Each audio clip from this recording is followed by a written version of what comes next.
selection from around the world. They've got a full bar, wine by the glass, craft cocktails, premium bourbon, 48 specialty beers on tap, and a smart staff with hustle. There's an expansive, comfortable patio with a brand new performance stage and live music every night from local artists like Lamont Landers, Rob Aldridge, and James Irvin. There's space for your next celebration or corporate event. The Open Bottle on Highway 72 near Slaughter Road intersection in Madison.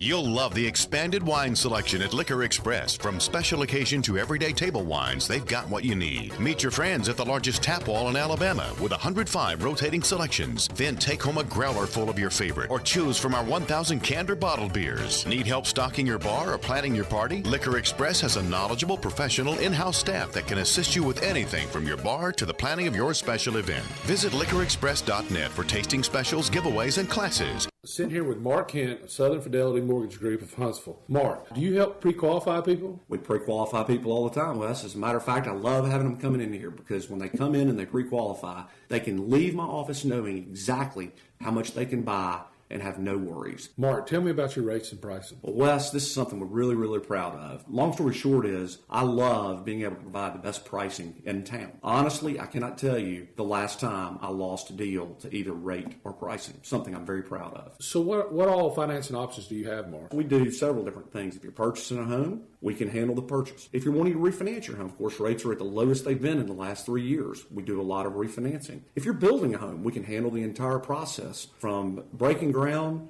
to the final close. Do you sleep with your phone? Wes, if you want to reach me, you can call me at my office phone, which is 256-562-1000. But always remember, I sleep with my cell phone at night. That number is 256-656-5936.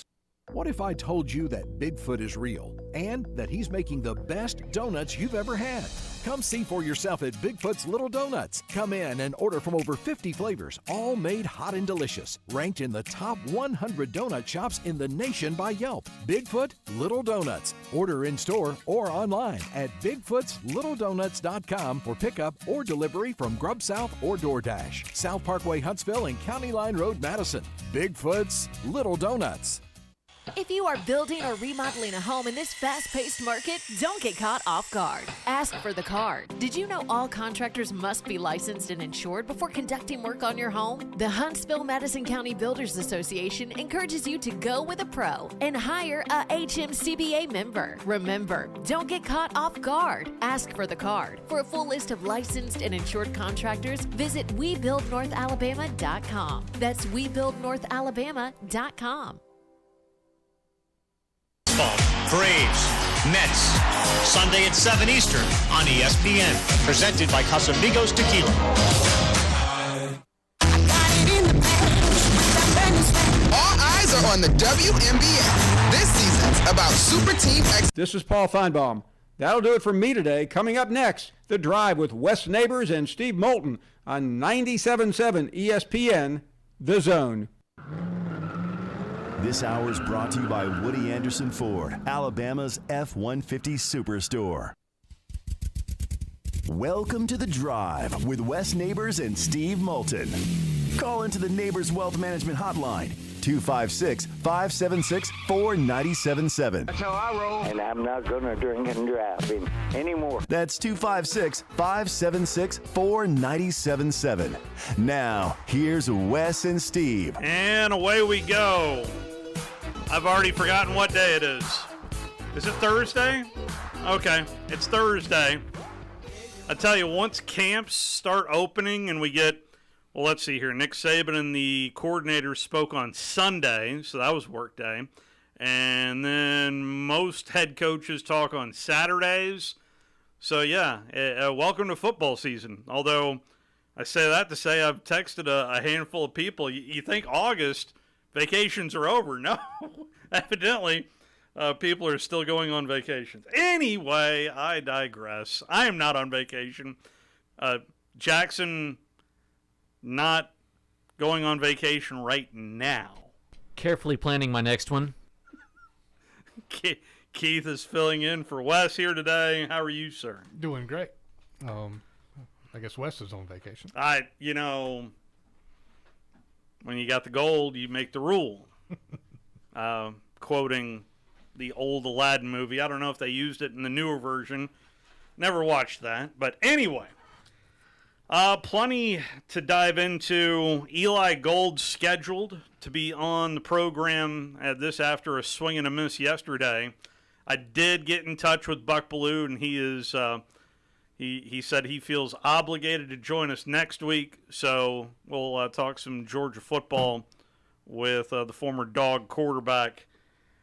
There is some news breaking out of Fayetteville, Arkansas. Scrimmage is happening tomorrow. I've never heard of a football coach talking the day before a scrimmage. But that's exactly what Sam Pittman did today. Is he going to talk after? I would assume so. Well, if he doesn't, then maybe. Maybe not. But Sam Pittman. Maybe that's the reason. He didn't want to have to talk after. Maybe not. Mike Bobo spoke today as well. This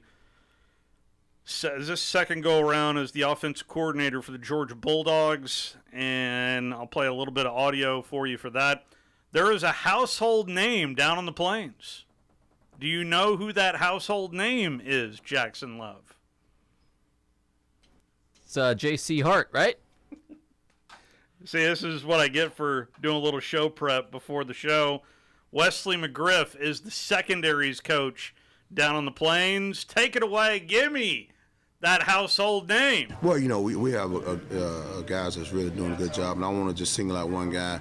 But one guy that's really surprised us in terms of how far he is, and we have to remember that he's really not a true freshman, is Chancellor Anthony. I mean, he's doing a good job, and you go like, whoa, and he's kind of far ahead of the other freshmen. Then you have to realize that, okay, yeah, he's really not a true freshman. He's been at JC for a year, but he's probably been the biggest surprise of the young guys so far.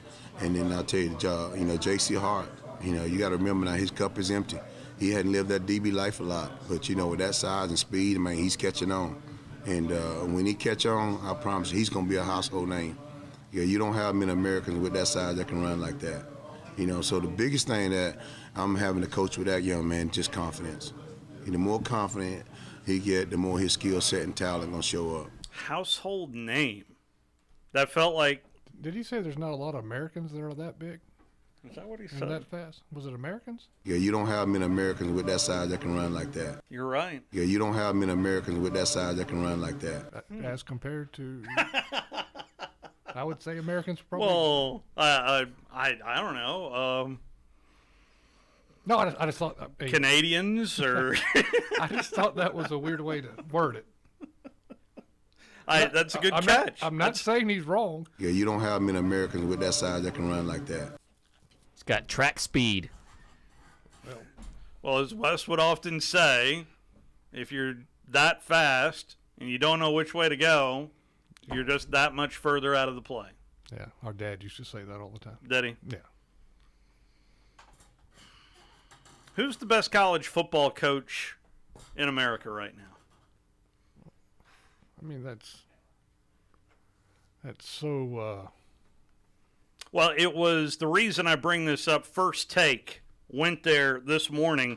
No Stephen A. Smith, or else you would have known his answer. But I heard Harry Douglas. I heard Heather Dinich. Okay, I know. And then I heard Courtney Cronin. Harry, former Falcon, former Titan. Not sure where he played collegiately, but I know he is still in the Atlanta market, but is obviously doing quite a bit with ESPN. Here is a little bit of their take. You're going to hear the question, then Harry Douglas. Then he's in the Atlanta market. I already know his answer. I'm just telling you.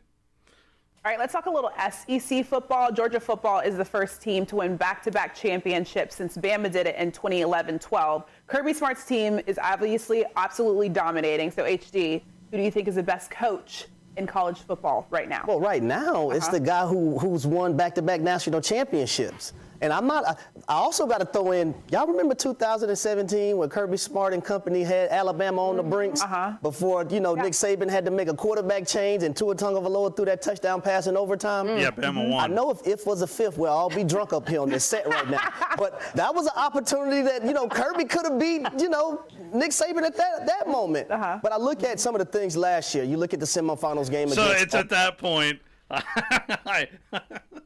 Well, they can only have won. Was there a final score in that game? I can't remember. Actually, I was on the field. I remember vividly. I'm not a guy that likes to hear if this guy didn't get hurt, if that guy, because it's football, and football is a team sport, and depth counts. Well, in those 2 national championship games, injuries were a big factor. Yeah. On both sides. Yeah. So depth counts, and that's it's a team sport. So when you when last time I was on a week ago or 2 weeks ago, whatever it was, I was telling you that most teams try to get about 50 guys ready to play. They're not trying to get 22. They're trying to get between 45 and 50 guys ready to play because you're going to need that many in a season, usually. Yeah. So before we head off to an early break, crossing fingers and lighting candles, hopefully we will talk to Eli Gold coming up here after our first time out. Sam Pittman, the Hog himself, I told you, spoke day before the first scrimmage up there in Fayetteville. Evidently, it has been a cool summer in Fayetteville, Arkansas, and that led to our local meteorologist from the Hog Nation, meteorologist Sam Pittman, to take over the airwaves. You needed a muggy day, so that's reference to the fact we've had unseasonably cool, but the players have got to like that unseasonably cool. I wanted to get your thoughts on the balance of needing the heat, and then is the AC online for next week? What do you think? Well, all right, I'll answer the first part of it. The first part is I got a little nervous, every morning was a lightning rain, and so I got a little nervous because obviously the reason you go in the morning is because you want to have great execution and you want to go fast and you want to play well and all that. And in other words, you're not a day of survival. You're a day of, seeing who you have and trying to execute at a high tempo. I think after 2 or 3, 4 days of that, I was like, man, I'd like to have some heat, and we sure got it today. I do believe that we can get them acclimated to a 2:30 situation in 2 weeks. And And the other thing is, I think what happened, it rained so much, and we had all those things happen. I think it put us behind just a little bit. From my understanding, what I've been told is Saturday they're going to, as soon as we get out of here, we'll probably get out of here as a coaching staff around 5 or 6 o'clock, and they'll shut down the electricity and get in there and fill her up, I hope. That's what I've been told.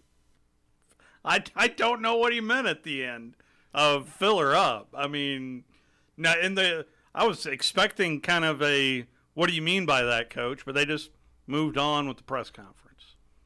Fill her up. Maybe it's a weather term I don't know about.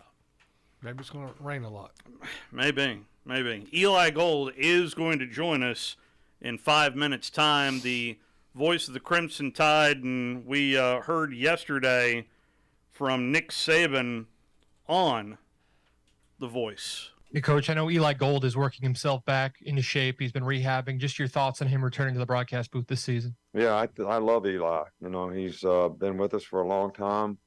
He's kind of the part of the tradition around here in terms of the expectation of being the voice of, the Crimson Tide Network in a lot of ways, whether it's a radio show or whatever it is. And I'm just happy for him and his family that he's getting healthier and he's able to get around and he's going to be able to, get back and do what he loves doing. So we're going to do everything we can to support him. And even though it may not be 100% full throttle, we're sort of working him back into it, but I'm excited to have him back because I love working with him. We'll find out how much that throttle is being accelerated coming up on the other side. Plus, I do want to get to ESPN Plus. Just put out an article from Bill Conley, the 25 most important players in the 2023 college football playoff race. The most important player is a quarterback in the Southeastern Conference. I'll let you simmer on that for a minute as we move along. The voice of the Crimson Tide joins us next. You're listening to The Drive with Wes Neighbors and Steve Moulton on 97.7 ESPN The Zone. Tom Luganbill here for my friends at Woody Anderson Ford. Bobby White and his team take great pride in their service department, and you can see it the moment you walk into those beautiful new service lanes. And just like a championship team, they all work together to make sure your experience is second to none, whether you drive a Ford or not. Also, check out the gold certified pre-owned inventory at Woody Anderson Ford for great deals every day. Stop by and see them at Jordan and Sparkman or at Woody Anderson of Madison on Hughes Road, or visit WoodyAndersonFord.com. Do you want your next party to be something you'll remember? Then head on down to Flosa Premier to book your next big bash. Birthday? Corporate meeting? Maybe just a family reunion so you can get your cousin Kyle back into the basketball court so you can beat him at basketball. I don't have no idea. Flow is fun for all ages looking for high-flying excitement, arcade fun, and tasty snacks to satisfy your hunger. Whether you have 10 friends or 25, Flow is jam-packed with something fun for everyone. Get jumping with Flow off South Parkway in Drake, or head over to flowhuntsville.com to book your next party now. When I chose a garage door company, I did my homework. I needed Precision Overhead Garage Door Service. They have a 5-star Google rating. I checked their reviews and liked what their customers had to say. Precision Overhead Garage Door has lifetime warranty packages. Same-day service if I call before 2 p.m. If they can't make it the same day, my service call fee the next day is waived. They did a 25-point safety inspection on the door and operator. Now that's peace of mind. Residential, commercial, and gate services. Precision Overhead Garage Door Service. Call 256-400-4500. Our customers trust us not only to find the right hardware, but to advise them on the technology that makes them more efficient. My Next Level team researches and discovers real solutions. Check-in software, HR, digital signature, and workflow software. It saves you money immediately. We hold your hand and stay with you through the transition. We're taking our customers to the next level in business process automation. Are you tired of chasing a roofing contractor to show up on time, or even show up at all? I'm Sam Fleming with Fleming Roofing and Restoration. Our motto at Fleming Roofing is we show up. Our goal at Fleming Roofing is to provide the reliable customer service that you deserve, and we have the resources to meet all of your roofing needs: residential, commercial, industrial, replacement, or repairs. We are manufacturer certified for roof coatings, single-ply membranes, and asphalt shingles. Whenever you need a roofing professional you can count on, call Fleming Roofing and Restoration. We are committed to finding the solution that meets your needs. We don't have quotas or heavy-handed sales tactics. Fleming Roofing, we have expert experience. We show up. Free estimates, residential, commercial, industrial, replacement, or repairs. Check us out at FlemingHSV.com. FlemingHSV.com. When you need a quick response, it's Fleming Roofing and Restoration. We show up. I'm attorney Gary Lackey. If you've been injured and need a lawyer right now, and pick up the phone to call, you know, one you've seen on a billboard or on TV begging for your business, do you know who you really get? I'm attorney Jennifer Lackey. You want to talk to your lawyer. You don't want to reach a call center, not in some office 100 miles away. With the Lackey Law Firm, that never happens. My clients talk to me. And me. I'm attorney Justin Lackey. We're the ones that you talk to. We're the ones that you meet with. And we're the ones who handle your personal injury case. You want to talk to me? You just call me. And we'll take care of it. You worry about getting well. We'll take care of the rest. The Lackey Law Firm. And I'll go you one better. If you can't come to us, we'll come to you. The Lackey Law Firm. The Lackey Law Family. 1-800-4RIGHTS. No representation is made that the quality of the legal services to be performed is greater than the quality of legal services performed by other lawyers. This segment of The Drive is brought to you by Woody Anderson Ford, located online at WoodyAndersonFord.com with 2 locations, Hughes Road in Madison and Jordan Lane in Huntsville. Earlier today, you heard Braves baseball on this very station. Well, the Braves lost to the Pirates 7-5 was that final score as the Bucks earn a split of the 4-game set. And now they head off to the Metropolitans to take on the Mets for a 4-game set, including a doubleheader on Saturday that you'll be able to hear Keith Neighbors filling in for Wes Neighbors. And Keith, sometimes I know how, timing-wise, when I schedule ahead guests on things that line up, it's an off day for the Yankees. I didn't know if you knew that, but I'm betting our guest knows that as well, who is a big-time Yankees fan, and he was also mentioned yesterday in Nick Saban's press conference. He is the voice of the Crimson Tide, and we're a week away, by the way, from Hey Coach, which we'll preview as well as Eli Gold's kind enough to join us. How are you, sir? I'm well, Steve. How are you today? Doing real well. Appreciate the time, and let's get right into it. Let's talk a little baseball first. Did you see Aaron Boone getting tossed earlier in the week? I did, yeah. It's one of the few things he's done well this year, I think. But no, I did see that. It's going to be a frustrating year. I mean, at one point, the leading hitter was at 261. Ooh. I mean, those are terrible numbers. So it's been a frustrating year for the Yankees, no doubt about it. The entire division is it's fun to follow, at least from afar, when you don't have a dog in the fight, and to see a team like the Orioles doing what they're doing. Yeah, doing what they're doing on the field, and they obviously had the problems with their announcer, what they said, or what he said correctly, and they gave him all sorts of grief. It's too bad. Yeah. It's too bad. But every year you can't win them all, as they say. Correct. And, so that's all you can do. Yeah.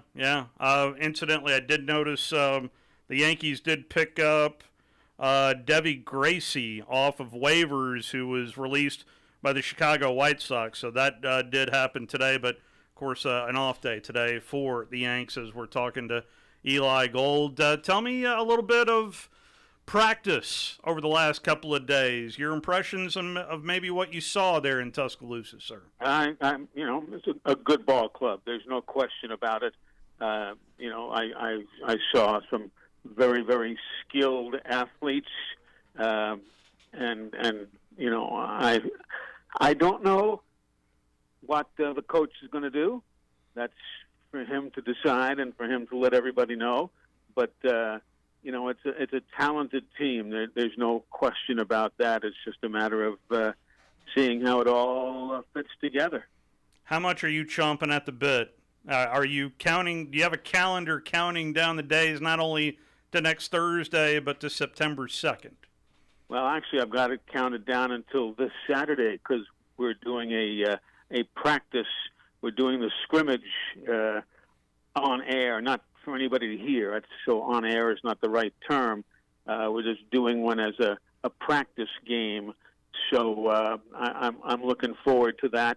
Yeah, there are some nerves certainly, but I am I'm looking forward to getting back in the saddle. I sure am. So I know it was over 400 games that you called consecutively before you missed a game due to COVID. How many games have you broadcasted for the Crimson Tide Sports Network?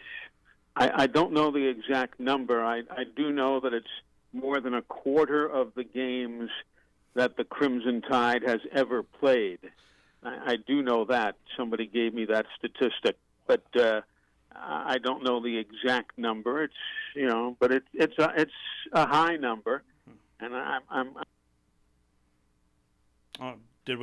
I think we lost Eli Gold, and we'll try to get him back. I was at the South Memorial Chick-fil-A earlier today, Keith, and one of the ladies behind the counter, I mentioned, when I said we're a Crimson Tide Network affiliate, and she said, boy, I missed Eli. You associate a voice with a team, and it'll be good to hear Eli. Who's going to be in the booth with him this year? Is all that changed? We'll hopefully talk to Eli coming up here momentarily. That's what I was wondering. But we'll see what happens with scrimmage number 1 coming up on Saturday. Eli, I'm sorry we lost you there for a minute, sir. Yeah, I'm back. I heard a big squeal on my end of the line, and that was that. You disappeared into into wherever it is that people disappear to. Aaron Boone controlled the phone service there momentarily for us. I hear you. But did you hear the press conference yesterday from Coach Saban? I heard it not live, but I did hear it in its entirety when I got back home, yes. Well, to be mentioned as kindly as Nick did speak of you, what was your reaction to that? It was very nice, obviously. He and I get along wonderfully, and I did visit with him briefly, very briefly at practice yesterday, but we did visit for a minute, and, it was nice. I appreciate his kind words and his kind thoughts, and, that's important because there are so many traditions at the University of Alabama, and I was, very honored that he listed me among those. Well, I know this has been a long journey, and we talked a little bit about the last time you were on with us, Eli, but it feels like this has been a very long marathon for you and your family, and it feels like there is an ending, at least a across the finish line point when you put that headset back on. I certainly hope so. I need to get back to work. I just need to do what I do and get back describing the successes of the Crimson Tide. It's it's been I've been blessed. There's been a lot of pressure, and I just don't need more pressure. I just need to get out there and work and do a good job. And that in its own right is pressure. It's been a while since I've done a broadcast. I need to get out there and do it. And I'm looking forward to it. Well, during that little interlude, I'm going to say, I told the folks out there listening, I visited with one of our sponsors. That's the South Memorial Chick-fil-A, and a lady behind the counter. I told her that you were going to be on, and I had a grin from ear to ear, and just wanted to express how much she missed you last year and is looking forward to hearing you this year. Well, thank you. I appreciate that. The reaction from the fans has been wonderful. The letters, the calls, the stuff that they have sent. I can't thank everybody enough. And again, they're liking and they're caring about me because I bring them close to the Crimson Tide. I mean, it's not just Eli. We're all in this together. But I can't thank everybody enough for showing the care, the concern, because it was a tough year and a half battling cancer. It really was. It was a tough year. Well, for those that are heading to the game and maybe want to see you, when would be a good time to maybe bump into you before you roll into the stadium? Are you still going to show up about 6 hours before kickoff? Yeah, pretty much. It's our broadcast day begins 3 hours before kickoff, and I get there earlier than that. It's kind of hit and miss if our paths cross as I enter the stadium or as I leave the stadium. But it's not that I don't want to see everybody, but it's just very difficult sometimes to predict exactly what time and where I might be to be able to take a picture or sign an autograph or something. What have you seen out of the quarterbacks in a couple of practices? Well, they're all talented. I don't know exactly. I don't know anything as far as a so-called depth chart. That's not my area of expertise. But all of the guys who have been working under center have been, very, very talented. And, that's why the coach will have to use these next two, the practices, yes, but the scrimmages on Saturdays, this Saturday and next Saturday, he'll have to use those scrimmages to, determine exactly who's where and what's what. What do you get out of scrimmages, at least from your past experiences, Eli? For me, it's getting used to seeing the players and the numbers and what have you. It's not as much what they're doing as who's doing it. Seeing number such and such, and and coming up with the right name and so on. That's what I use the scrimmages for, acclimating myself to the players in case I can't see a number during a game or something. I want to be able to recognize all these guys and call out the right name and numbers. So that's what I use it for, just to acclimate myself to the new roster. And I know you're shocked about this, but Wes is out today. Keith is in. Is there any comment you'd like to express to Wes at the moment, since he can't speak up for himself? Well, no, I'm never surprised when he's not here. That's just the way he is. But I'm sure he's out making buku dollars for somebody. That's fair point. We're talking to Eli Gold, the voice of the Crimson Tide, and a week from today, we'll be walking up to Hey Coach. Tell me a little bit about the process of getting back into Hey Coach for you, sir. Well, it's just a matter of getting things together with the guys at the office and going over the format and things of that nature.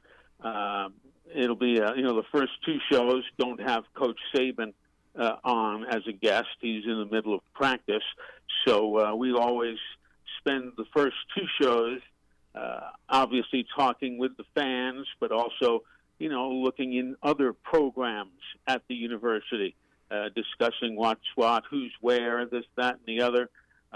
So there's lots to discuss, from international travel to what have you. So I'm looking forward to it. But, yeah, it all starts a week from today at 6:30 until 8 o'clock. Absolutely. I know we're all looking forward to hearing you a week from today, and I know after telling folks that you're going to do a mock broadcast, I'm sure there's a number of people that are just trying to figure out whether or not they can get a NASCAR scanner or something to tune in on Saturday. I don't know how it's done. I don't think so. I don't know for a fact. But I know it's being taped by Tom Stipe. It's being taped in the booth.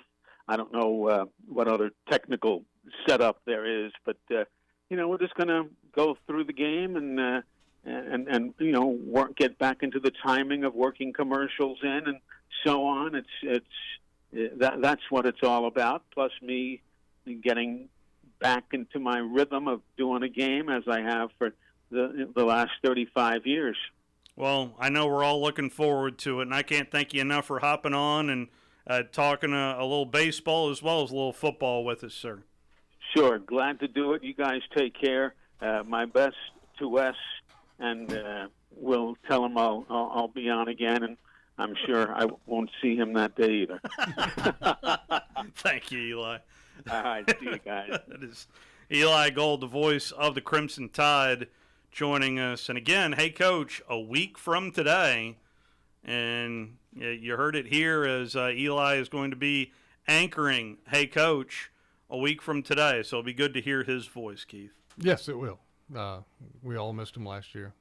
I remember, showing my age, when they hired him after Forney had come back for a year, maybe, or two. Yeah, Forney. Yeah. I think Forney was let go. I never heard Forney call a game. Forney was let go. They had, when Wes was there, Paul Kennedy. That's right. And then he went to Tampa. Yeah, and they brought Forney back. I think it was just for a year. It might have been two. I can't remember. And then it was Eli. And, he's been at practice all the time. Nice guy to talk to. Well, my brief interactions, at least with Georgia Bulldog Radio Network, when I would ask about other broadcasters to Larry, he had very definite opinions on the other broadcasters around the SEC, and he'd tell you exactly what he thought of them. But that was Larry. So, and that's the voice I grew up with Skip Carey, Pete Van Wieren, all those guys on the Brave side, and of course Steve Holman, who's still calling Hawks games, but also Larry Munson calling Georgia Bulldog. We used to hear him all the time coming back somehow. The Nifty 750 is a... Coming back from Alabama games. At night, you can pick them up here at night. Yeah, listen to that. My dad loved listening to them too. So, if I could somehow go back in time, I would put Larry Munson and your dad in a room, put a tape recorder, and walk away. I really would. I mean, from what I've gotten stories out of your brother and you, and Claire as well, from about your dad, and what I know in my brief interactions with Larry Munson, it sounds like they were two peas in a pod. yeah, they probably thought a lot alike. Football's supposed to be played a certain way. That, and also Larry was a big outdoorsman as well. He loved fishing. Well, Dad wasn't, so. Not a fisherman. He would go fishing. Yeah. He would go hunting, but it was mostly to take us hunting and fishing.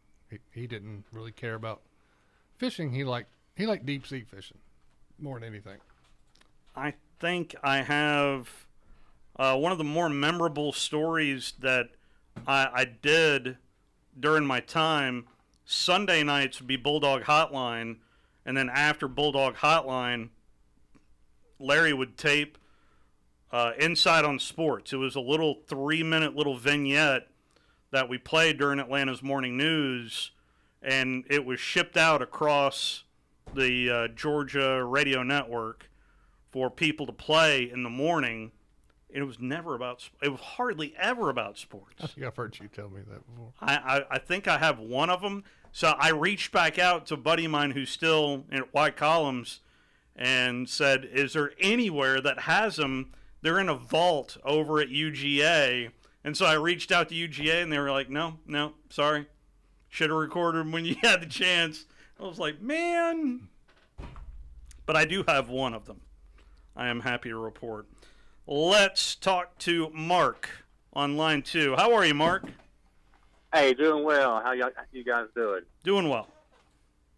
Hey, I was just thinking about reflecting, listening to Eli, and probably one of his best calls was Doug Layton and Paul Kennedy was a sideline reporter, and it was up at Penn State and Alabama. I think it was Bill Curry was the coach. Alabama was 7-0, and they blocked the kick. And that was one of the great calls that Eli has called. For Alabama. I was wondering, as just an idea, I don't know if something you guys would consider as we get closer to the kickoff of the season is, as you go to break or as you come back. I'm not a producer, and you guys do that, but I wonder if you guys could do some, just some of the calls from Munson or Eli or from Auburn. You got really Bramlett and. I mean, how much work are you piling on to me right now? When you say, this is me you're talking to. Come on, Steve. Yeah, just go ahead and. But the one thing, that was Jerry Duncan that did sidelines back then. Oh, was it? Yep, Kennedy was already gone.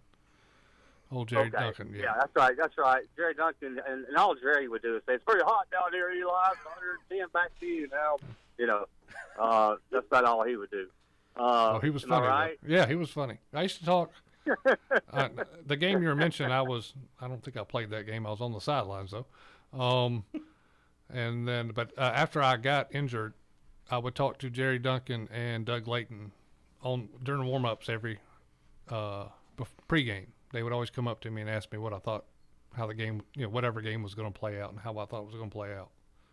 I don't know if I was ever right, but they would always ask me. I think it became a superstition thing more than me giving them any help.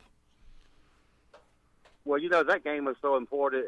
I was just a kid, and I just remember watching it, and Alabama was undefeated, and there was so much riding on that game, and you just knew you lost. I mean, it was just a little chip shot. Game's over, Oh yeah. And for the block to happen, that must be the same year Alabama went down to Auburn when Auburn was on probation and lost. Yeah, it is. That was Curry's last year. We were 10-0, and we went to Auburn for the first time. Yeah, lost that game. 89.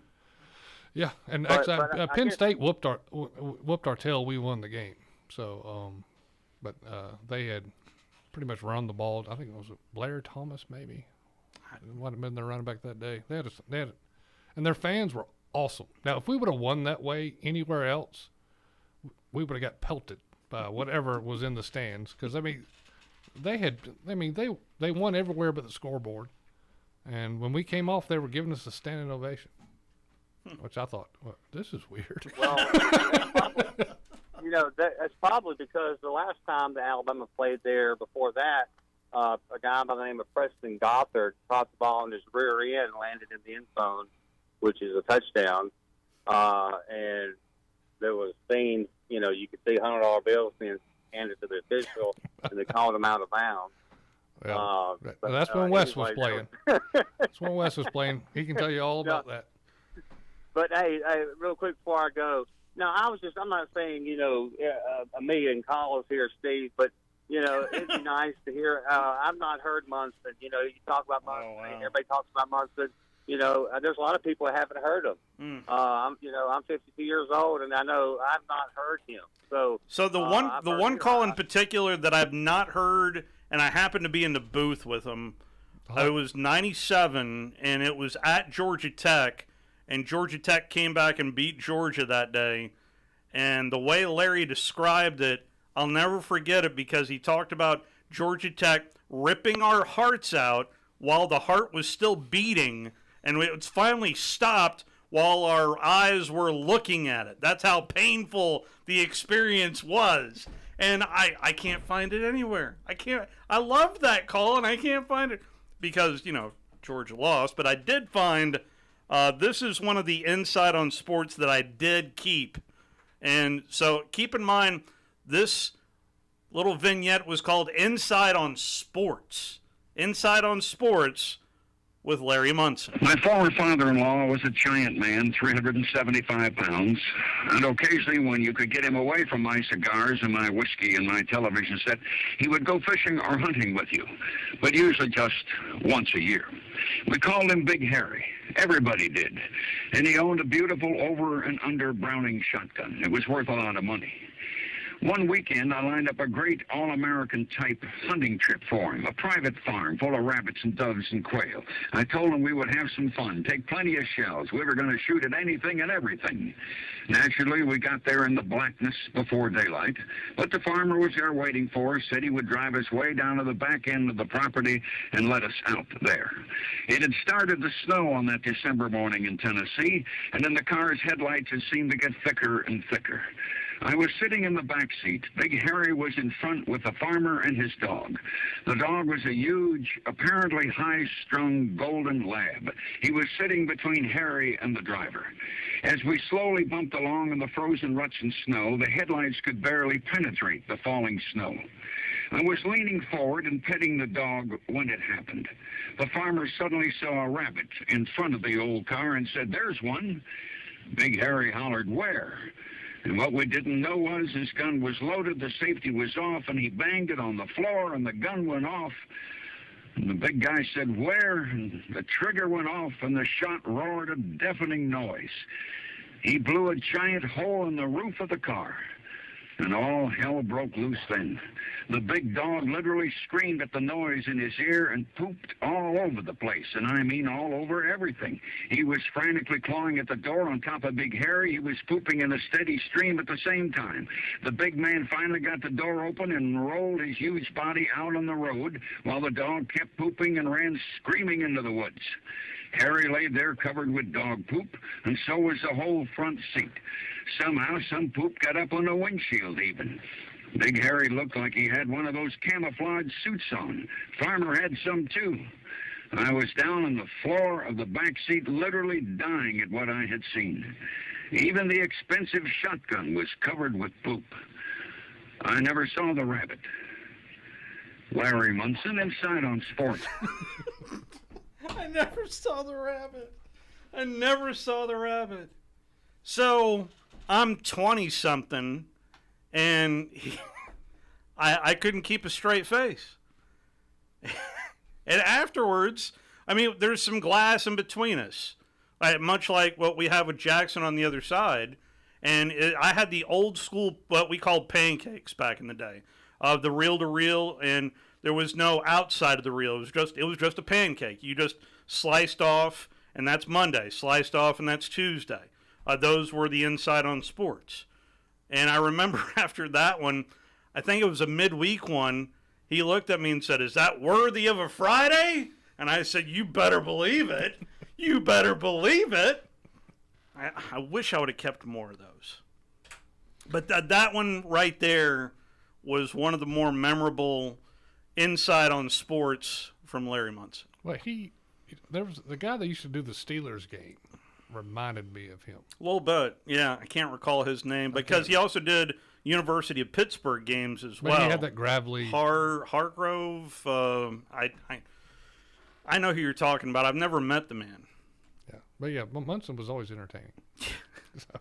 Hope you enjoyed that as much as I still get a kick out of. Never saw the rabbit. Let's go ahead and take a time out.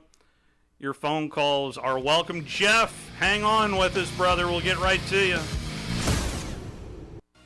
You're listening to The Drive with Wes Neighbors and Steve Moulton on 97.7 ESPN The Zone.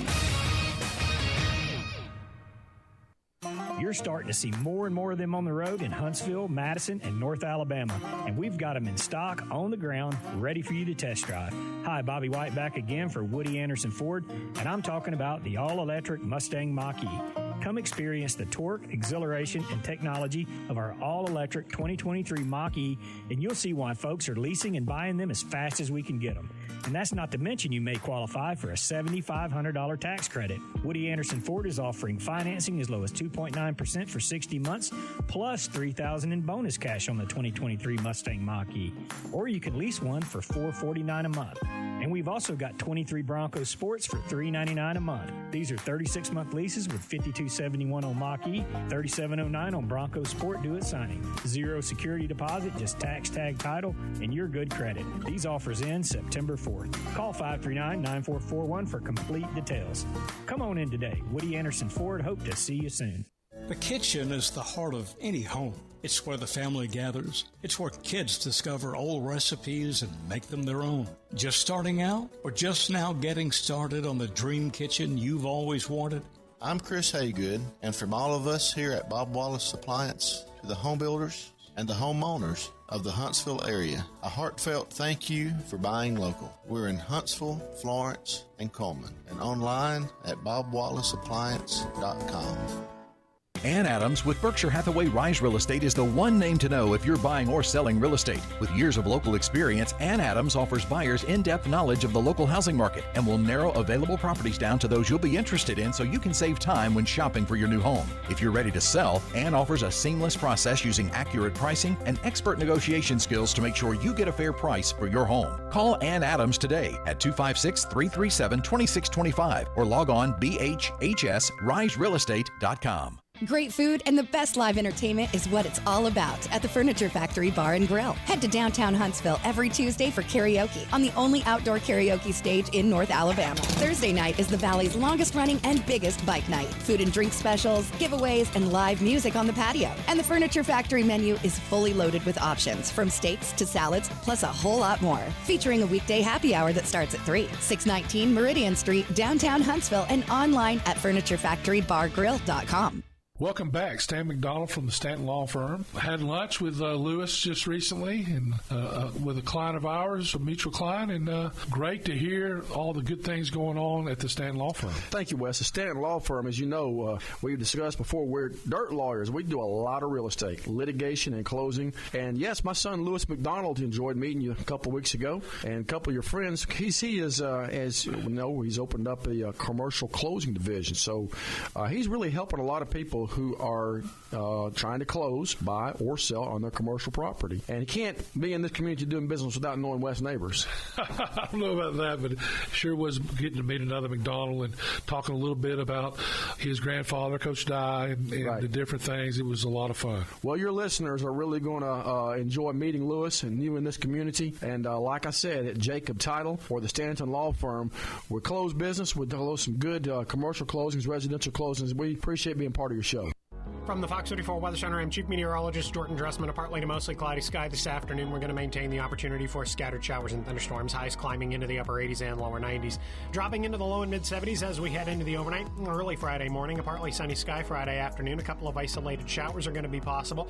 Temperatures climbing into the low and mid 90s. Dropping into the low and mid 70s through the overnight. A partly sunny sky for your Saturday. Much the same across the Tennessee Valley. Temperatures climbing into the lower 90s with scattered showers and thunderstorms primarily during the afternoon. I'm Chief Meteorologist Jordan Dressman on your home for ESPN Radio, 97.7 ESPN The Zone.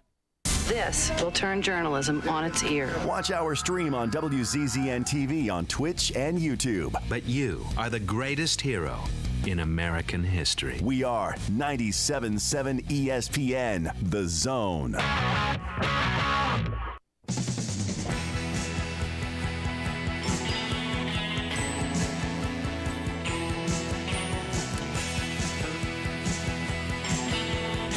All right, Mark. One of my favorite calls from Larry came against the Clemson Tigers. This was 1984. Georgia-Clemson. Kevin Butler for a 60-yard field goal. The stadium rocks and swings, and the Dogs are on Clemson's 45, and it's 23-23, 64, 63, 62 seconds. Georgia up to the line on a 45. Trying to make something happen, 2nd and 9. Look at the clock saying no, no, no. 33, 32 seconds, 23, 23. We have used up our last timeout. Very big third down here, and we cannot, there's just no time. But do you realize we're in this thing?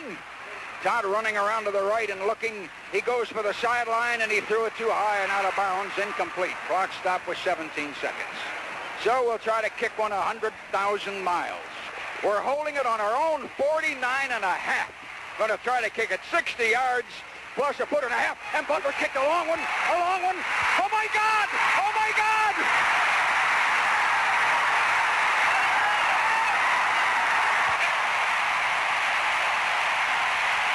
The stadium is worse than bonkers.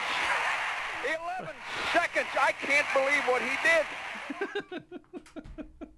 Jeff from the Borough. Maybe your strongest intro right there. No. That's a yes. No, yes. no. Yes. This may be your quickest call if you Well- disagree with me one more time on that. Well, let me just tell you. When I watched Little Voices, SEC Voice, several years ago that the SEC did, the guy that was with John Ward for years, that Keith that does the Titans now, he said about Larry Munson, he broke every law, every rule. He did 100%. Yeah. He broke every 100%. Yeah. Yeah, he did. But you know what he did come to the table with? Passion. The passion bucket was filled up for Larry Munson. Well, let me tell you something. I came up, I'm a Kentucky fan, as you know, and I came up with Kaywood Ledford, and John Ward said about Kaywood Ledford, the best that ever was, the best that ever did it. But for two reasons. Number one, he was not a homer, and number two, he didn't holler and scream. He didn't do all this, hobnail boot and all this mess. But he didn't do. I mean, he was excited when they won, but he controlled it. He was a calm guy.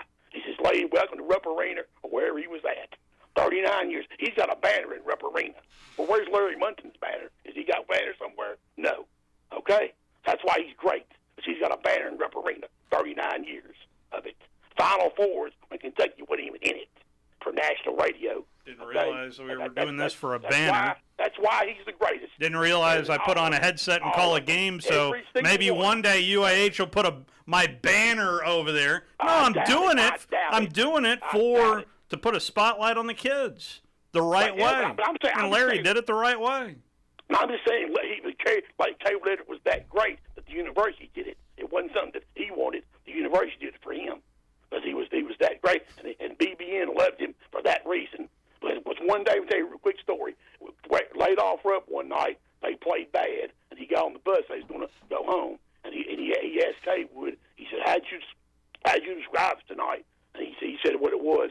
He said how he did it, and Rupp told him, said, "Don't you ever sugarcoat my teams. When we play bad, you tell it. When we play good, you tell it." And that's what he did. He didn't sugarcoat. All announcers today, they're homers, and they sugarcoat. Oh, well, you never heard Munson. You never heard Munson then. He didn't sugarcoat a darn thing.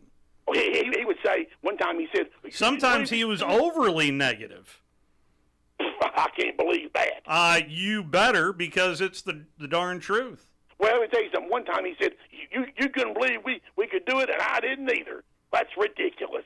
Come on. So one of the times we had Jerry Glanville on, he said he stopped talking to Larry Munson before the game started because he felt very optimistic heading into the conversation and coming out of it. He didn't know if they'd be willing to put on the jerseys and play a football game. Yeah, and Vince Dewey said the same thing. The same thing Vince Dewey said. He said, I didn't want to be around Munson during a boy game. I didn't want to be around his rear end. I didn't want to be around him because he was so he said, I wanted to win so badly. I just got to win every time. I enjoyed my time with Larry. Hey, well, you can do what you want to. As an Alabama fan, I like listening to him. Yeah. I mean, I don't listen much to the radio. There's a few guys I listen to today. Tom Leach does a good job. But, I mean, Taylor Led was the Tom Leach, the guy that succeeded. Oh, yeah. I know Tom, yeah. He does a good job. Yeah. The thing about it is, the thing that they showed, it was 99% football, and they showed Ledford about 40, and the only thing they showed was basketball. Well, I will tell you this. If you really like play-by-play, and I'm not he's been in this market for a little bit, but now he's at South Alabama, J.D. Byers does a fantastic job of calling Jags games. Yeah. If you're a play-by-play junkie, and I am, yeah. I really enjoy J.D. Byers. Yeah, a lot of them are, most of them are, I don't know how good he is, but that's why I don't listen to a lot of them today, because they're all homers, and and they'll have one guy. Guilty for me. I am rooting for the team that I'm calling for, because I know who I'm calling the game for and who's listening. And who you're working for. But at the same time, I try to be fair as well. If I say we got away with one, it's because I genuinely believe we got away with one. Well, yeah, I agree with that. But what I'm saying, though, like one time there was one deal in that documentary, some guy was hollering touchdown or something for one of the teammates, and it was one, I forget what team it was, and they said he almost fell out of the press box, had to grab his pants. I mean, you can control yourself. Let's control. Can you settle down? What are you going to do? Fall out of the press box 200 feet to your death? They scored a touchdown. I mean, give me a break. The guy was with him said he had to pull his pants back. He almost fell out of the press box, jumping up and down. Thank you, Jeff. Thank you, Jeff. My Jeff container filled up. But I'm telling you, so I was telling Keith during the break, there were certain play-by-play guys that I would give tapes to. Jim Fife was fantastic to me. He would give me time when I gave him tapes. And I imagine Eli would do the same thing if I asked him to do it. But Larry, and there was certain people when I told Larry Munson critiqued my tapes, they would just put their head in their hands because, I mean, that play-by-play call that I just gave you, he never said the kick is good, but you can hear the crowd's reaction, and sometimes you don't have to say the kick is good. I mean, no one wants to hear every single guy. Ray Scott? Ray Scott is probably, for old school broadcasters, the more simplistic of the broadcasters, of kind of the Pat Summerall style of drop back, just say who caught it, and be done. Yeah. But he had John Madden. Yeah, but and that was television. That worked too. so yes. So, in television, you can be quiet. Yeah. A little bit. In fact, there's a lot of TV guys that could use a little Ray Scott in them. Yeah. So, but what I'm saying is I don't want everybody to be cookie cutter, do it all the same way. I'd rather, back when Stabler was doing it with Eli, if we were playing bad, he would say it. I mean, he would say, we stink today. He was hysterical.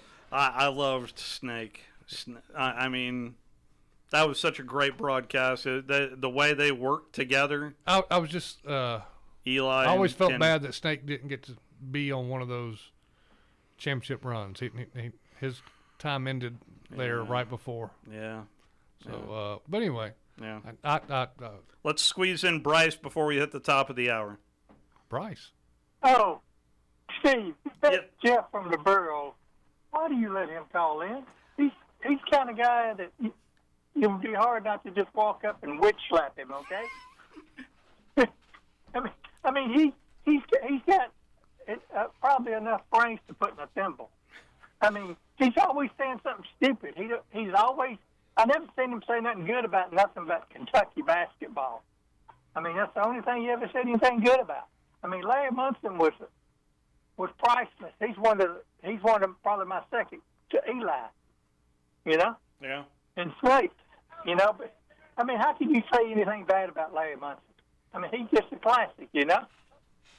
Well, Scott Howard does a great job as well, and for many years, Scott Howard was, I called him the second banana. He was the color commentator under Larry, and now he's the play-by-play guy. I need to get Scott on here. I need to get Scott on here to rehash some Larry stories.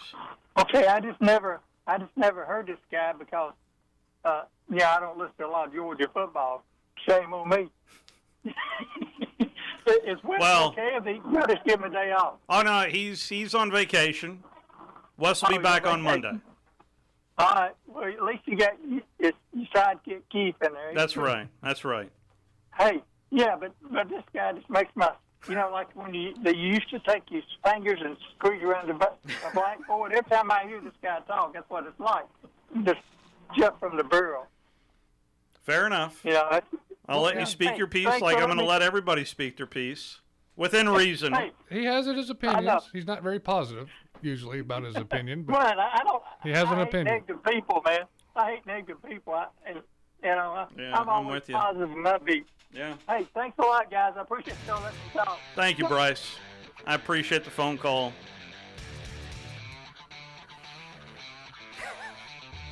I've already gotten a couple of tweets and text messages saying, can you just replay what Larry Munson said about not seeing the rabbit?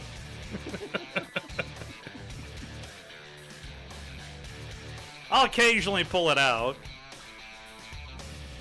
I've got a stack of tapes in my garage I need to go through.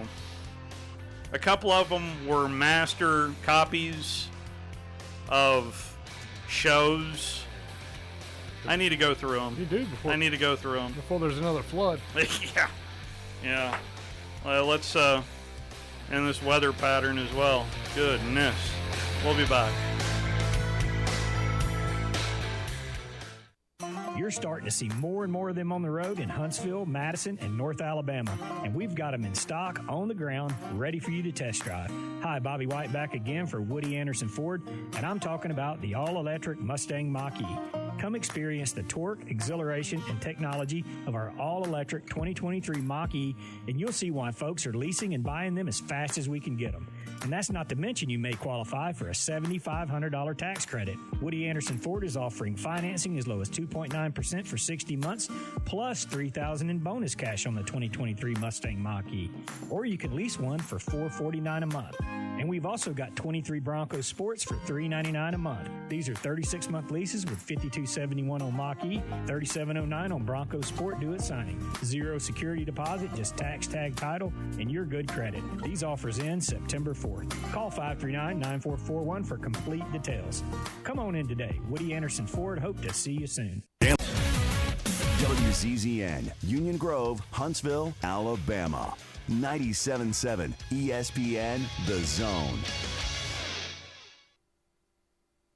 This is Sports I'm Kevin Winter. Welcome to the first full weekend of preseason football around the National Football League. That also means degenerates unite.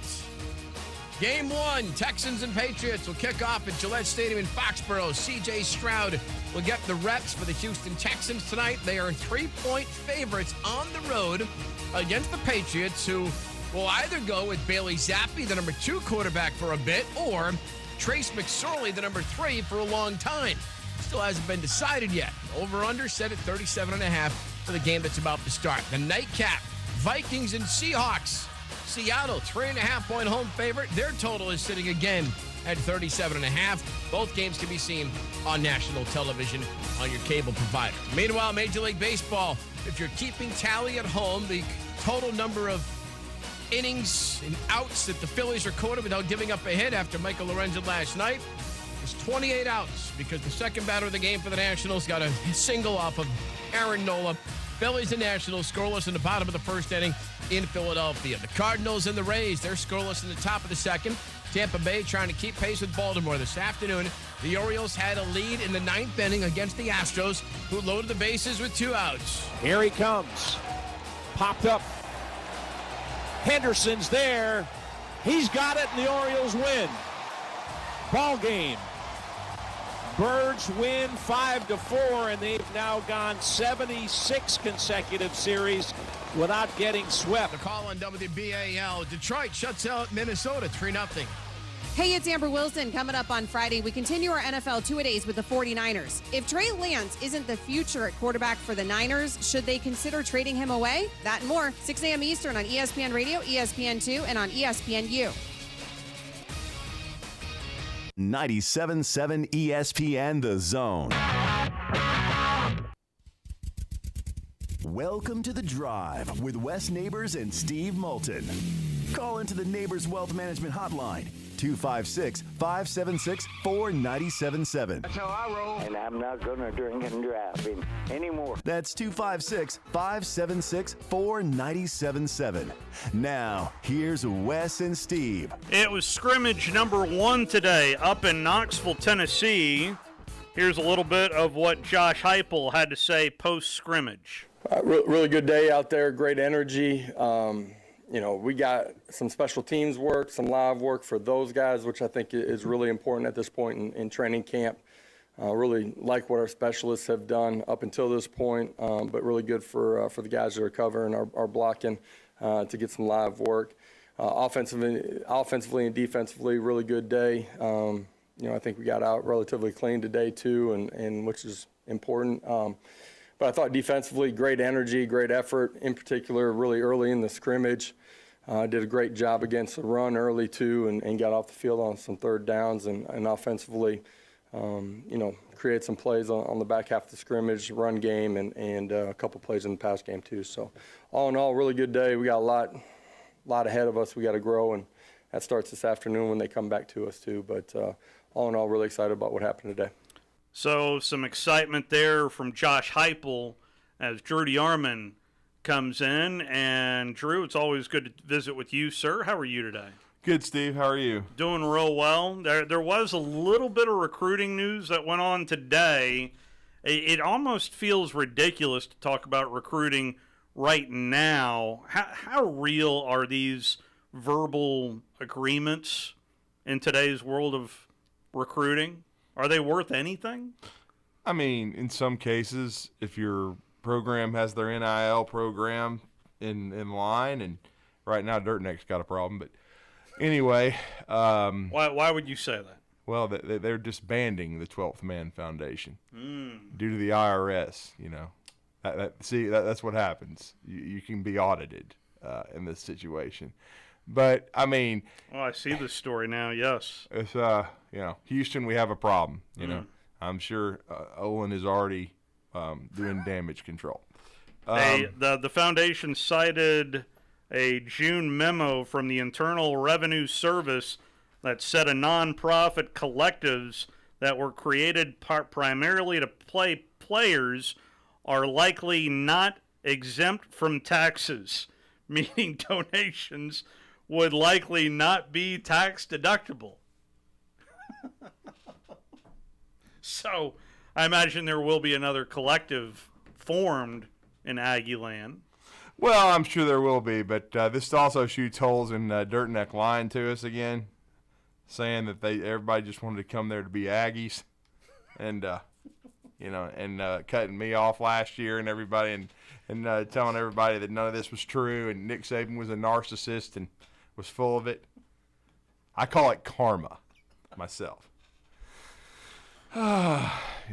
It's a beautiful thing at times, absolutely. Let's talk to Mike.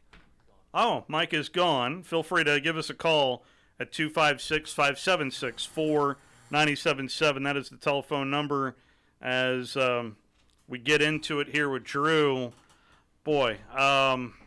So it feels like inroads can be made, but in this collective NIL world, I mean, it feels like there is more uncertainty surrounding college recruiting more than ever, Drew. Well, there is. And especially with no guardrails on it, and that's why you heard Lane Kiffin in Nashville. You even heard Jimbo Fisher. You've heard Nick Saban. You've heard almost every college coach. They want some sort of transparency to it. They want some guardrails. It's why they've been going to Washington, D.C. and going to Congress and trying to get things done. And Tommy Tuberville, who's a great friend of this show, and of Wes's, and Joe Manchin, who's best friends with Nick Saban, they're all trying to get something done. Is it going to probably happen in the next calendar year? Probably not. And there's a lot of unrest in the country with a presidential election on the horizon. But we'll see. I mean, I do think there needs to be something done because the kids deserve a piece of the pie. But, you know, NIL, it was never intended to pay for play and pay for kids to go to a school.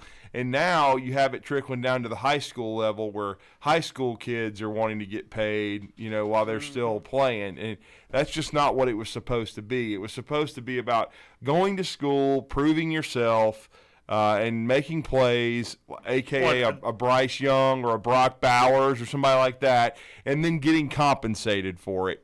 Not by the school itself, but really by, you know, third parties and agencies and brands to pay you to represent them.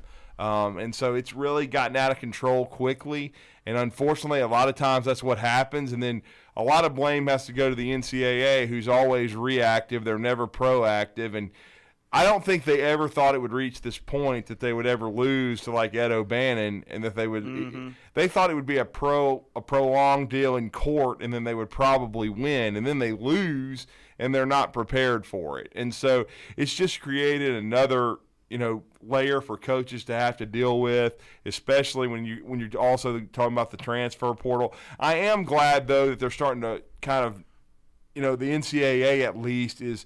And again, I felt bad for, you know, the young man at Florida State, the defensive lineman who came back to help his mom supposedly and got turned down. I believe it was Darrell Jackson. Yes.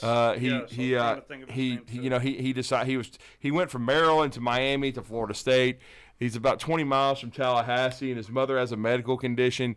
And they're saying, the NCAA now, that they're only going to give guys waivers if you're moving a second or a third time if it's a medical situation, basically, or special circumstance. But, I mean, that seemed like it was to me, so I felt bad for that kid. But, again, I think overall it needs to be something like a very special circumstance like that, or you know, you graduate and can move on. But other than that, it shouldn't be musical chairs where, oh, I'm not playing a big enough role here, I'm bouncing, and then I'm doing it again. Well, I didn't win this starting job, so I'm out. I'm going. You shouldn't be going to like 4 schools in 5 years or something ridiculous like that. That's not what it was intended for. I mean, because again, I've always said, if you graduate, I ain't got a problem with you. I mean, if you've got your degree in your hand, you ought to be able to. That's if you have eligibility, if you got eligibility left, transfer. You know what I'm saying? If you don't think you're going to be starting or things of that nature. But again, I think some of it's being kind of abused a little bit by third parties, especially. Yeah. And it's what you talked about. You asked the question in Nashville. It's tampering. There's a lot of tampering by third parties. That's how they're getting some of these kids in the portal. I mean, there was a lot of, I think there was tampering going on. Now, he didn't end up at the school that was accused, but there was tampering going on with Trey Amos, who ended up at Alabama. Now, he didn't end up at the school that supposedly took him out to eat and told him, yo, dog, we want you here, go into the transfer portal. They got turned in. But I mean, again, and it's even trickling down to the high school level. You got kids. I saw one the other day. They're going to play against Huntsville High in 2 weeks or whatnot. Huntsville High doesn't play in week 0. They play the first Friday in September at Oxford. He was going to be a sophomore. He released a statement on his Twitter account saying he and his family had decided to move to Gulf Shores.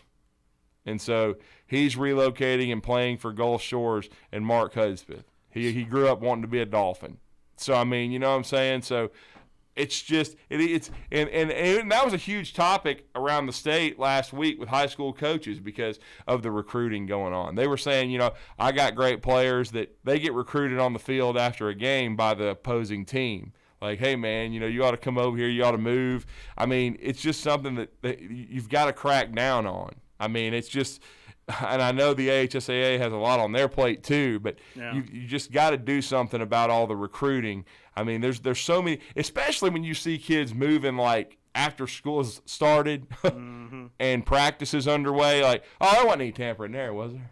I mean, you know what I'm saying? All of a sudden, you're moving across the state. You're moving to South Alabama to play in a program. It's crazy, and it's just another headache for both college and high school coaches to have to deal with. And that's why, I mean, I think something will eventually get done. You know, and it's probably going to, I've said this before, it's going to have to involve the federal government in some way to put up, because of all the individual states, because I don't think they're ever going to get on the same page unless it's federally mandated.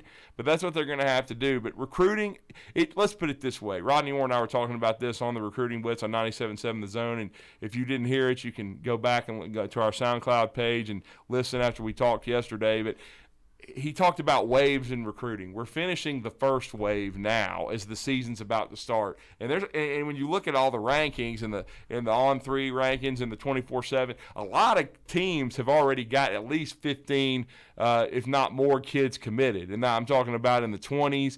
So a lot of the hay's already in the. George have about 20. They've got 26 because I talked to Jay Cruz today. Yeah, it was 26. And that's even after losing a couple of dudes and really 3 guys in the last month. So they've got most of their hay in the barn, and so Alabama's up to 17 now. So a lot of these schools get it done before the season starts, and then they work on a handful of guys. But the second wave, as Rodney Orr put it, is going to start in November. And that's the last month before the signing, month and a half or whatever before the signing date in December, where there's flips and then you make deals and you pick your battles. That December signing date's not going anywhere, is it? It's not going anywhere. And so that's just the way it's going to be because so many kids early enroll now. Yeah. I mean, it's just become part of the vernacular. It's why it was done. Yeah.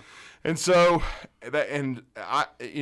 so recruiting is very difficult right now, no doubt about it. But you just have to have a plan. You got to work your plan. And I think Alabama picks their battles. They picked them last year and closed really strong.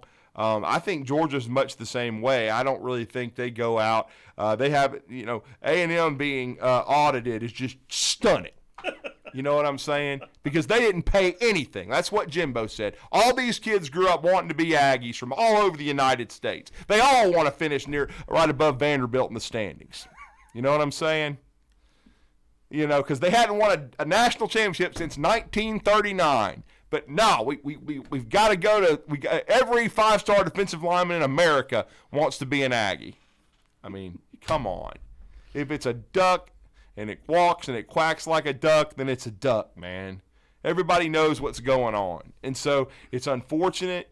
And even if Jimbo's even out there telling people what needs to happen, he saw what it did to his program last year. You can't have a caste system, man. It's very difficult to have. Lane Kiffin was very transparent about it in Nashville, having to have meetings with players. Well, he just came here, Coach, and he makes more than I do. What do we do about that? I've heard Wes several times come close to saying NIL was a problem on last year's Alabama team. He hasn't said those words verbatim, but I'm putting 2 and 2 together. Do you think that was an issue last year?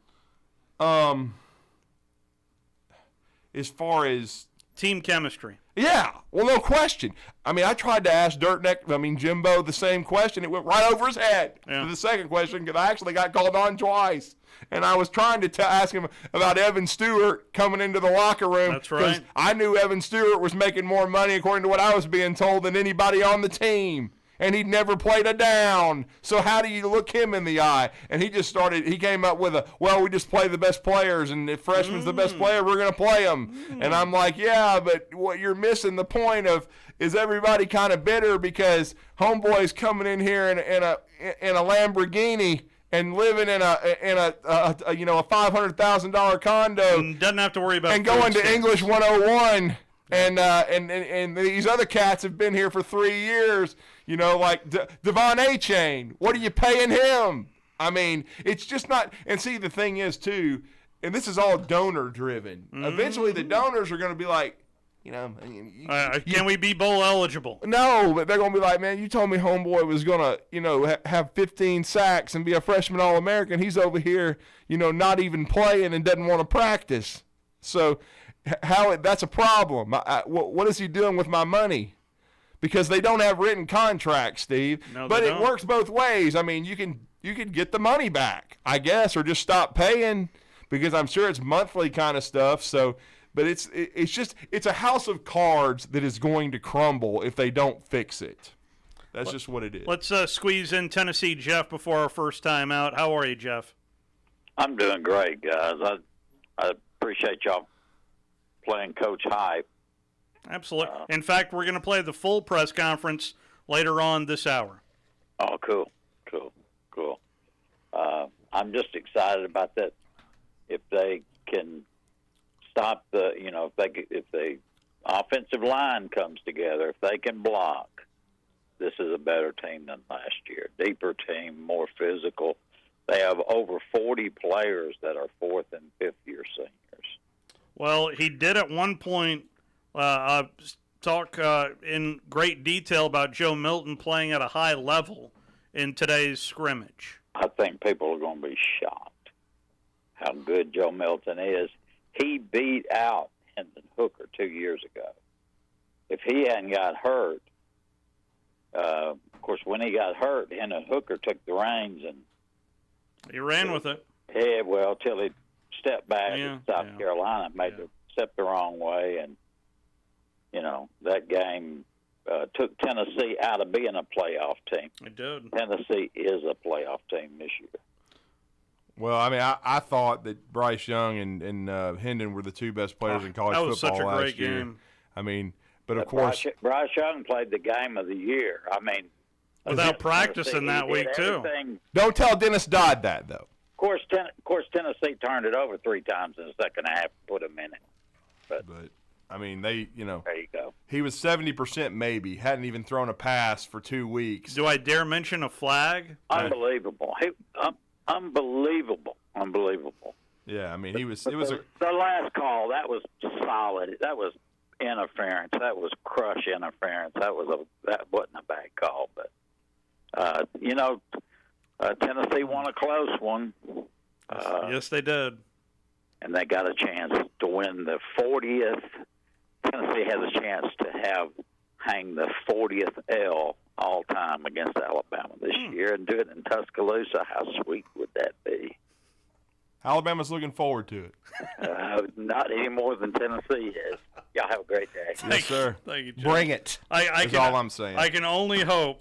I did reach out to Jimmy Himes. Jimmy is actually in town visiting family here in Huntsville. So remember, he's semi-retired. Yeah, right. Yeah, right. So he certainly didn't look retired in Nashville. It was a great catching up with him. He wouldn't retire at the beach either, I'll tell you that. He's the hardest working semi-retired guy I've ever seen in my life. But he did, his last text message was, biggest city in Alabama. Darn tootin' there, Jimmy. Let's take our first time out. Adam, hang with us. We'll get right to you on the other side. Log on today, 977ESPN.com. You're listening to The Drive with Wes Neighbors and Steve Moulton on 97.7 ESPN The Zone.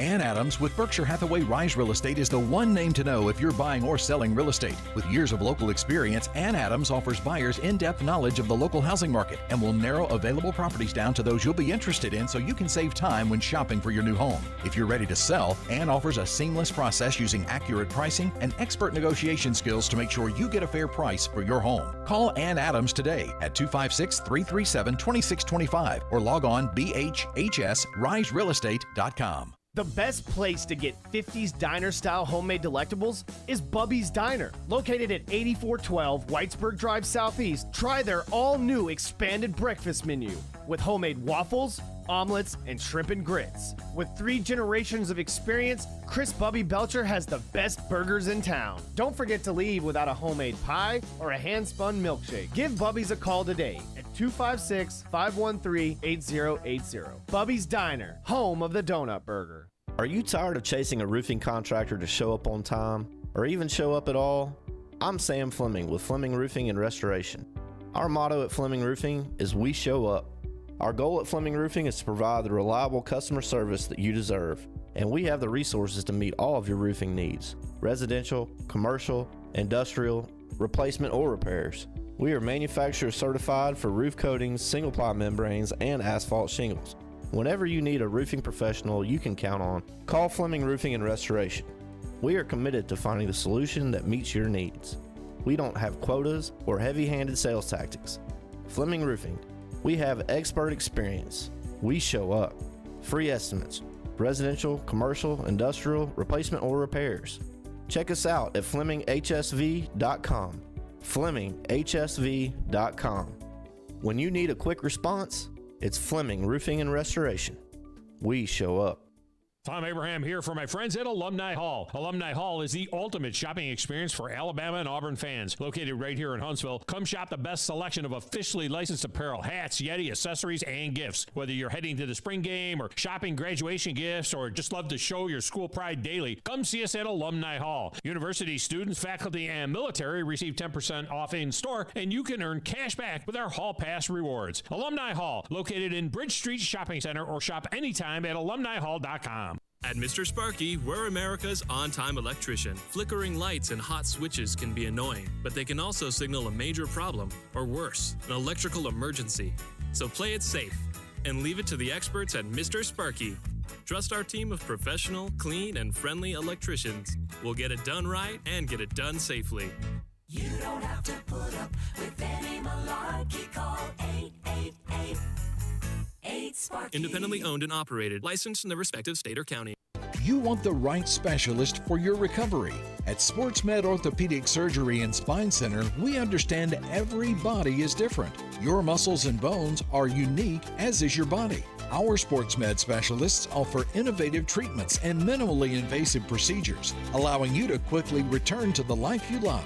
Locations in Huntsville, Madison, Athens, and Decatur, and on the web at sportsmedalabama.com. Improving performance, improving lives. At Bryant Bank, we believe your goals are worth chasing, and every step along the way is worth celebrating. From your hopes for the future to the challenges that keep you up at night, we're here for you. Bryant Bankers put care into action to help you live legendary by stepping up when you need us most and doing what's right even when no one is watching. Come experience a local bank whose people greet you by name and treat you like family. Bryant Bank, member FDIC.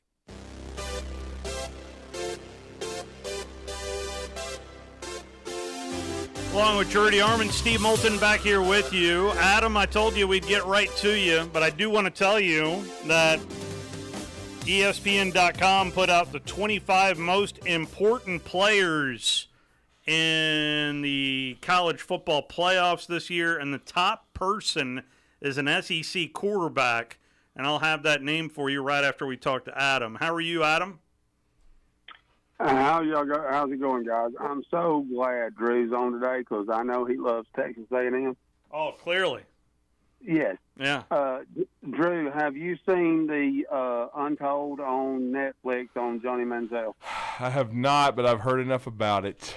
We did play a snippet of it today, and I have not seen it thank either. goodness that our resourceful producer, Bailey Lowery, had the dump button because we didn't realize that it was worse than Hard Knocks. Netflix is well, it is, but we didn't realize his agent was going to go there and go nutsoid. And this was only like a 2-minute clip here, but I mean, you know, he went We took not care seen of it. I have not seen it. I have not seen it, but it's I've heard a lot about it. It's why when I play stuff from Hard Knocks, that I have to. Yeah, I mean the quacks cover up what you need. We knew what the quacks were about, but we didn't realize we were going to need a bunch of quacks, man. We thought he was just going to go into a diatribe. We didn't realize the agent was going to go there, but we did play some of it. My question is to me, on the outside looking in, he pretty much admits to taking money. Yeah. Does he? And so can they not go back and say, hey, you admitted to taking this money. Back then you couldn't do this. There was no NIL. So Texas A&M, you got a problem. Come on, Adam.